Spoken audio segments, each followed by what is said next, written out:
ચૌહાણનું નામ પણ ચર્ચામાં સામે આવ્યું છે। આ સાથે જ વિનોદ ચાવડા, ગોરધન ઝડફિયા, ઉદય કાનગડનું નામ પણ હાલ ચર્ચામાં છે। અગાઉ ભાજપના 11 પ્રદેશ પ્રમુખ રહી ચૂક્યા છે। નવા પ્રદેશ પ્રમુખ જ્ઞાતિવાદ સમીકરણો પર સૌની નજર જોવા મળશે।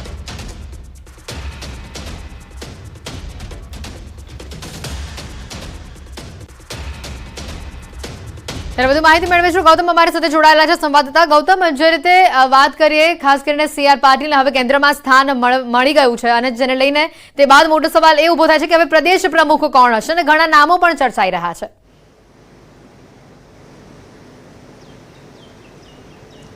ચોક્કસથી ગુજરાતના હવે પ્રદેશ પ્રમુખ કોણ તે ઉપર નામ જે છે તે મંડરાઈ રહ્યું છે, એટલે કે કોણ હશે તેની ચર્ચા રાજ્યભરની અંદર જોવા મળી રહી છે। કારણ કે પ્રદેશ પ્રમુખ તરીકે CR પાટીલ હતા, તેમને કેબિનેટ મંત્રીમાં જે સ્થાન મળ્યું છે, પ્રધાનમંત્રી નરેન્દ્ર મોદીની કેબિનેટની અંદર તેમને સ્થાન મળ્યું છે। ત્યારે હવે ગુજરાતના પ્રદેશ પ્રમુખ કોણ તેના નામને લઈને અટકળો જે છે તે થઈ ચૂકી છે। અનેક નામો જે છે તે ચર્ચાઈ રહ્યા છે। તેમાં સૌથી મહત્વનું નામ જે કહી શકાય તો ગોરધન ઝડફિયા જે છે તેમનું નામ આવ્યું છે। પૂર્વ ગૃહમંત્રી પણ રહેલા છે ગોરધન ઝડફિયા, અને અત્યારે હાલ સંગઠનની ઉપપ્રમુખની જવાબદારી પણ સંભાળી રહ્યા છે, એટલે કે તેમના નામની ચર્ચા જે છે તે ચાલી રહી છે। સંગઠનનો બહોળો અનુભવ પણ તેઓ ધરાવે છે, વર્ષોથી ભારતીય જનતા પાર્ટી સાથે સંકળાયેલા છે, એટલે કે તેમના નામ ઉપર પણ મોહર વાગી શકે છે તે પ્રકારની એંધણ મળી રહી છે અને તેમનું નામ જે છે તે ચર્ચાઈ રહ્યું છે। એ જ રીતે વાત કરીએ દેવુસિંહ ચૌહાણની, તો દેવુસિંહ ચૌહાણ જે છે તે OBC સમાજનો સૌથી મોટો ચહેરો ગણવામાં આવી રહ્યો છે। મધ્ય ગુજરાતમાંથી તેઓ આવે છે, ખેડા લોકસભા બેઠકમાંથી તેઓ સાંસદ બન્યા છે। અગાઉ તેઓ કેન્દ્રીય મંત્રી તરીકેનો કાર્યભાર સંભાળ્યો હતો, પરંતુ મોદી ત્રીજી ટર્મની અંદર જે પ્રધાનમંત્રી બન્યા તેમાં તેમને મંત્રીમાં સ્થાન સમાવે નથી આવ્યું, અને ત્યારે તેમના નામને લઈને અટકળો જે છે તે તેજ ચાલી રહી છે, એટલે કે તેમનો સમાવેશ થાય તે પ્રકારની પણ અટકળો ચાલી રહી છે કે તેમને સંગઠનનો પણ બહોળો અનુભવ જે છે તે ધરાવે છે। જોકે તેઓ સાંસદ હતા, ખેડા જિલ્લાના જિલ્લા પ્રમુખ પણ રહી ચૂકેલા છે, એટલે આમ તેમના સંગઠનની જે કાર્યભારથી તેઓ પરિચિત છે, એટલે કે તેમના નામ ઉપર પણ મોહર વાગી શકે છે। એ જ રીતે વાત કરીએ અર્જુનસિંહ ચૌહાણની, તો તેઓ પણ મધ્ય ગુજરાતમાંથી આવે છે। ત્યારે હાલ અમદાવાદના તેઓ ધારાસભ્ય છે અને તેમને પણ સમર્થન મળે તો નવાય નહીં, કારણ કે તેઓ પણ અગાઉ ખેડા જિલ્લાના પ્રમુખ તરીકે રહી ચૂક્યા છે, ખેડા જિલ્લાનો કાર્યભાર તેઓ સંભાળી ચૂક્યા છે,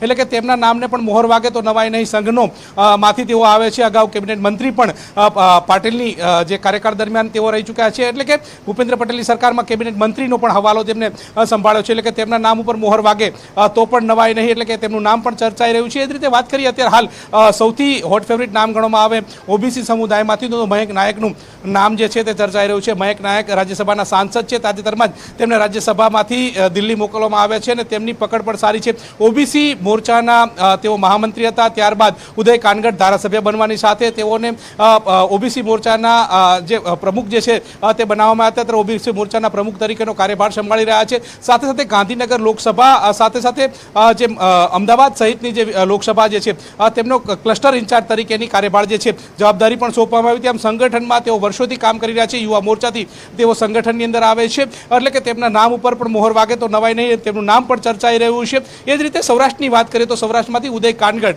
જે OBC મોરચાના પ્રમુખ હતા અને તેમનું નામ પણ ચર્ચાઈ રહ્યું છે, એટલે કે તેમના નામ પણ મોહર વાગી છે। એ જ રીતે જગદીશ વિશ્વકર્મા જે OBC સમુદાય, એટલે કે આ વખતે OBC સમીકરણ ચાલી રહ્યા છે, OBC સમીકરણના કારણે તેમનું નામ ચર્ચાય તો પણ નવાય નહીં। જગદીશ વિશ્વકર્માનું નામ જે છે તે પણ ચર્ચાઈ રહ્યું છે। સહકાર મંત્રીનો હવાલો અત્યારે હાલ ભૂપેન્દ્ર પટેલની સરકારમાં સંભાળી રહ્યા છે। અગાઉ પણ તેમને સંગઠનની અંદર કામ કર્યું છે, અમદાવાદ શહેર પ્રમુખની જવાબદારી જે છે તે સંભાળી છે। અમદાવાદ શહેર પ્રમુખ એટલે કે જેમાં 16થી પણ વધુ વિધાનસભા આવે છે, વિધાનસભાની તમામ પ્રકારની કામગીરી જે છે તે સંગઠનમાંથી કરવાની હોય છે, એટલે કે તેમને પણ આ તક મળી શકે તો નવાય નહીં। આમ અનેક નામો જે છે તે ચર્ચાઈ રહ્યા છે। ત્યારે હવે સવાલ એ થઈ રહ્યો છે કે ગુજરાતના પ્રદેશ પ્રમુખ તરીકે હવે કોણ આવશે અને કોને આ પદ મળી શકે છે તેની અટકળો તેજ થઈ ચૂકી છે। જી બિલકુલ ગૌતમ, આભાર માહિતી બદલ।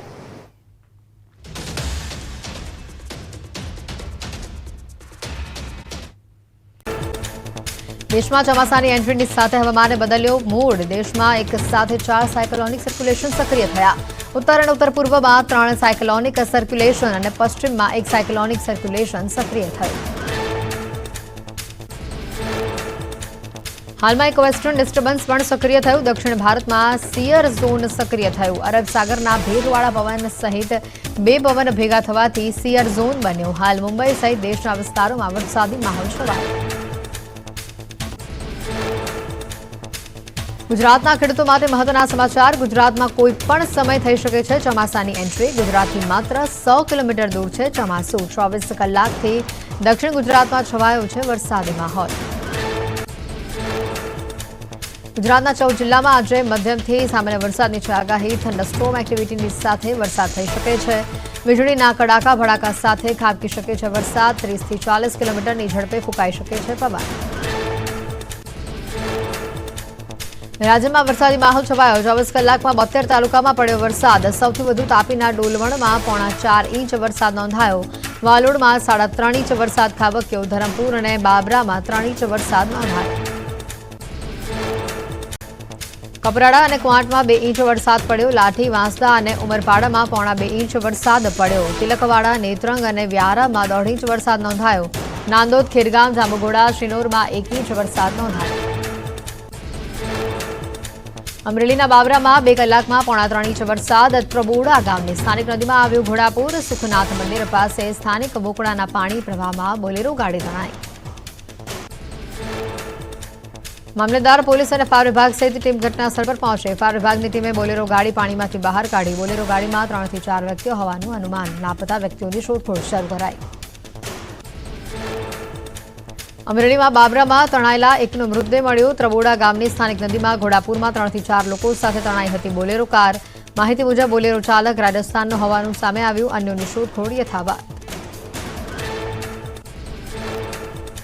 નવસારી જિલ્લાના વાતાવરણમાં આવ્યો પલટો. ગાજવીજ સાથે ધીમી ધારે શરૂ થયો વરસાદ. શહેરના જુદા જુદા વિસ્તારોમાં વરસાદ વરસ્યો. અસહ્ય બફારાથી લોકોને મળી રાહત. તાપી જિલ્લામાં વરસાદની ધમાકેદાર એન્ટ્રી. વ્યારા સહિતના અનેક વિસ્તારોમાં ગાજવીજ સાથે વરસ્યો વરસાદ. વરસાદના કારણે સમગ્ર વાતાવરણમાં ઠંડક પ્રસરી. ખેડૂતોમાં વરસાદના કારણે ખુશીનો માહોલ છવાયો. વલસાડ જિલ્લાના વાતાવરણમાં પલટો. કપરાડા અને ધરમપુર તાલુકા સહિત મહારાષ્ટ્ર અને ગુજરાતની બોર્ડર પરના વિસ્તારમાં વરસાદ. આસલોના પીપલસેત, બડોલી અને માલઘર સહિતના ગામોમાં પડ્યો વરસાદ. સુરતના બારડોલી, માંડવી, માંગરોળ અને મહુવા પંથકમાં વરસાદી માહોલ છવાયો. બારડોલીના ખોજ, પારડી સહિત માંગરોળ તાલુકાના વાંકલ, લવેટ, પાનેશ્વર સહિતના વિસ્તારમાં વરસાદ વરસ્યો. કાપણી કરેલ તૈયાર પાક ખેતરમાં પડ્યો હોવાથી ખેડૂતોની ચિંતા વધી. આ તરફ કર્ણાટકના હુબલીમાં પણ મેઘો વરસ્યો. હુબલી સહિત આસપાસના વિસ્તારોમાં ભારે વરસાદ. ધોધમાર વરસાદના કારણે રસ્તા પાણી. તમિલનાડુના અનેક વિસ્તારોમાં મેઘરાજાએ કરી પધરામણી. પશ્ચિમી ઘાટના અનેક જિલ્લાઓમાં વરસાદ. તિરુનેલ વેલીના અનેક વિસ્તારોમાં વરસાદ. વરસાદના કારણે વાતાવરણમાં મોહક બન્યું. નદીઓમાં નવા નીર આવતા લોકોમાં ખુશીનો માહોલ. મહારાષ્ટ્રમાં ચોમાસાના શ્રી ગણેશની સાથે જ મેઘરાજાએ ધબધબાટી બોલાવી. મુંબઈના અનેક વિસ્તારોમાં ભારે વરસાદ વરસ્યો. અનેક વિસ્તારોમાં વરસાદના કારણે રસ્તા પાણી થયા. મુંબઈમાં ધોધમાર વરસાદ પડ્યો. જાહેર રસ્તા ઉપર 2-2 ફૂટ પાણી ભરાયા. રસ્તા પર પાણી ભરાતા વાહન ચાલકોને હાલાકી. અનેક વાહનો ફસાયા. લોકોના ઘરમાં અને દુકાનોમાં ઘૂસી ગયા પાણી. ચોમાસાની શરૂઆતમાં મુંબઈમાં મેઘરાજાની તોફાની બેટિંગ. ધોધમાર વરસાદની સાથે મુંબઈમાં જળબંબાકારની સ્થિતિ. ભારે વરસાદના કારણે અનેક વિસ્તારોમાં ગોઠણસમાં પાણી ભરાયા. મુંબઈમાં વરસાદથી વધી સમસ્યા. ચોમાસાના શરૂઆતના વરસાદે ખુલ્લી તંત્રની પોલ. ભારે વરસાદના કારણે રસ્તા પાણી થયા. રસ્તા પર પાણી ભરાતા વધી વાહન ચાલકોની સમસ્યા. આસામના રંગાપારામાં પહેલા વરસાદ બાદ સામે આવ્યા તારાજીના કેટલાક દ્રશ્યો. આસામ અને અરુણાચલની સીમાએ આવેલા ગ્રામ્ય વિસ્તારોમાં વરસાદના કારણે પુલનો એક ભાગ બેસી ગયો. પુલમાં નુકસાન થતાં અનેક ગામો સાથેનો સંપર્ક કપાયો.